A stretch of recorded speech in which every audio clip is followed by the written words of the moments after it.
Private na sila.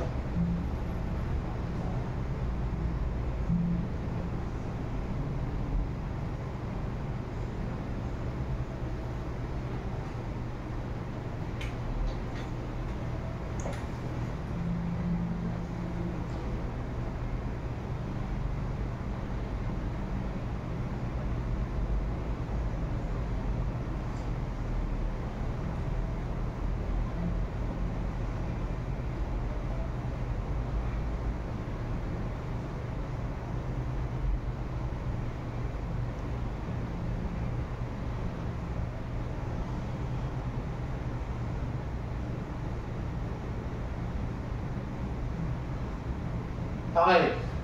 So, ang tawag natin sa ito is intersection box or yellow box.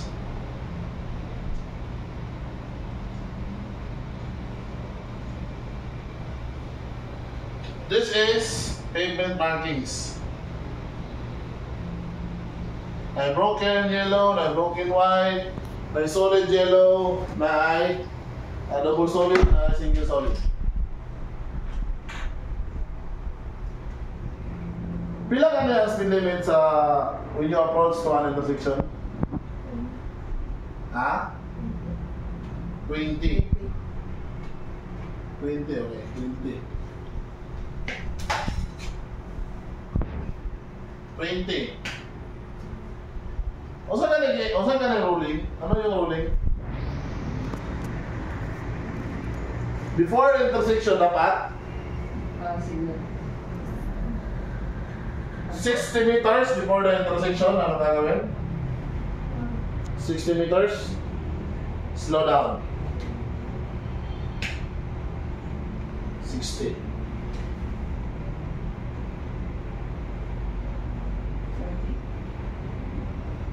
30 meters before the intersection, ano gagawin? Signal. Signal your intention kung saan kayo pupunta, which either left or right. Okay, magpa-right pa ko, so na ako dali. With signal light.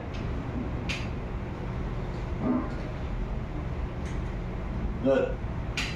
Yung isa is, kung pa-right to, ang isa is going straight.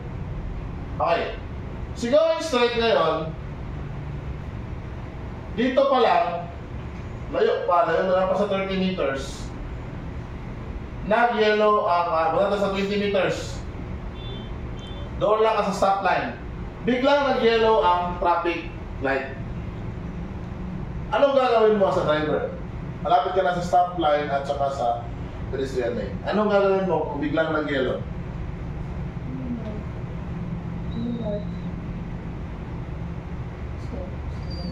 Slow down.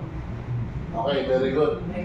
Tama. Brake, slow down. Mag-stop ka dyan sa stop line. Before the stop line. Kasi nag-yellow na eh. Yung ibang driver kasi ang ginagawa nila, malapit na sa pedestrian o stop line, pag yellow, nag-speed up. Instead na mag-stop dyan, umuno, ni-accelerate, di buwelo. Tama? Now, pag buwelo na ngayon, pag ganyan, pag yellow, pag buwelo na ngayon, pagdating dito sa gitna, nagpula ang traffic light. Pa-enforcer dito. Uy, kita niya. Para siya. Bakit? Beating the red light. Hinabol mo na hindi ka maabutan ng pula kaya na-beating the red light ka.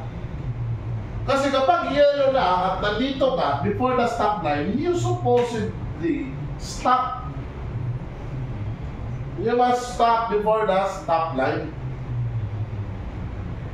Sir, ito sir, nag-yellow na sir pero nasa pedestrian ako. Diyan siya nag-yellow. Ano gagawin mo? Kung sinunod mo at 20 kph na yellow dyan, may sasakyan man ma'am, nakasunod sa iyo ma'am. Nag-anapan mo. The ruling is, once you pass to the stop line, you must go straight ahead. But see to it, na safe dito. Na walang masasakyan na umabante ganyan. Okay, nakalampas ka na. Yellow ka na dyan, ma'am, no? Yellow. So, dahan-dahan ka na lang mag-diretso.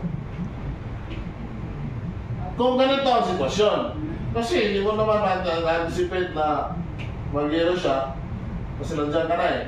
So, bawal ka mag-stop dyan, ma'am. Because under Section 42 of 4136, all motorists shall yield right of way to pedestrians at the pedestrian crossing. Gawas lang kung may enforcer dali, kung may enforcer dyan. Pina-stop ka. Stop ka. May enforcer man dyan. Pero kung wala enforcer, traffic light, safe naman dumiretso dahil nakalagpas ka na, lagpas ka na lang. Pero dapat, huwag ka mag-overspeed. Wala ka action na hinabol mo ang traffic light. Pero di ka na po na, sir. Dili, mga dapon, kaya makitaan man ni enforcer, makita man niya yung takbo mo. Basta di ka naka-apusto. Oo, makita man niya kung hinabol mo, hindi makikita po sa action ng nasasakyan. No? So, ganun po, no? Dapat, kaya nga 60 meters, mag-slow down ka na before the intersection para baskan mo ang situation. Kaya po minsan, ang ibang traffic light natin sa Pilipinas, may mga numbers na po. May mga counting numbers na like 100, 99, 98, 97, 96. Para pagdating mo sa intersection, 60 meters before the intersection, ma-anticipate mo na para maabutan talaga ako ng yellow nito. Kasi 30 na. 30 seconds na. So kung nag 30 seconds na, huwag ka na mag-speed up. Huwag itatahan ka na lang kasi alam mo na pagdating dyan sa pedestrian, nag-yellow na. Scan at observe, check, then follow. Stop. Then pag tingin mo na 99 pa, malapit ka na sa stoplight, so makatawid ka talaga yan. Kasi yung may counting eh. Yung ibang traffic light kasi walang counting. Minsan, biglang i-yellow. So dapat ikaw, prepared ka yan. Kung anong mga scenario. Okay. Some vehicles, that's